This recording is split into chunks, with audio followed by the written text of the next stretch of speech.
नमस्कार दर्शक बंधु रामलला विग्रह को प्रथम झलक सामना को आसी जहाँ लोक मानू खूब आकर्षण करुच्ची से स्थान पाई भगवान श्री विष्णु को 10 अवतार। संपूर्ण खबर पाई भिडियोटी को शेष पर्यंत देखंतु। ता पूर्व चैनल रे नुआ होइतिले चैनल को सब्सक्राइब करी वीडियो को गोटे लाइक कर दियंतु। पाखरे थिबा घंटी चिन्ह को दबाई ऑल नोटिफिकेशन को ऑन कर दियंतु। एहा द्वारा सबु वीडियोर अपडेट पाई परिबे।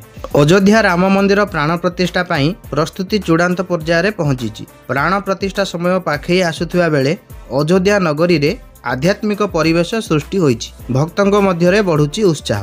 इतिमध्य मंदिर रे विराजमान होइचंती रामलला। गर्भगृह रे विराजमान रामलला विग्रह प्रथम झलक सामना को आसीची। रघुनंदन एई झलक देखी विभोर होइचंती भक्त।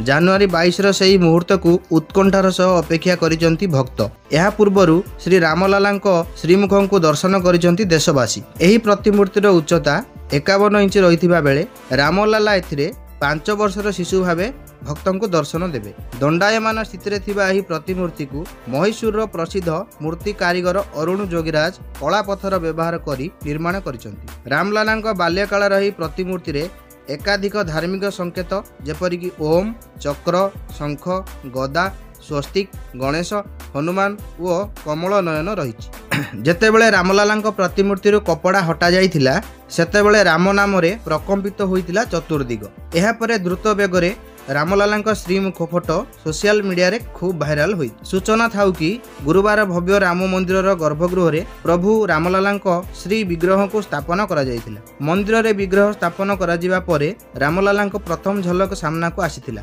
हेले मुखमंडल को कपड़ा रे ढांकी दिया जायतिला। बुधवार राति रे भगवान राम विग्रह मंदिर परिसर रे पहुंचतिबा बेले एहाको एक क्रेन द्वारा गर्भगृह रे प्रवेश करा जायतिला। राम मंदिर भितरे थिबा घंटटी अत्यंत स्वतंत्र अटे।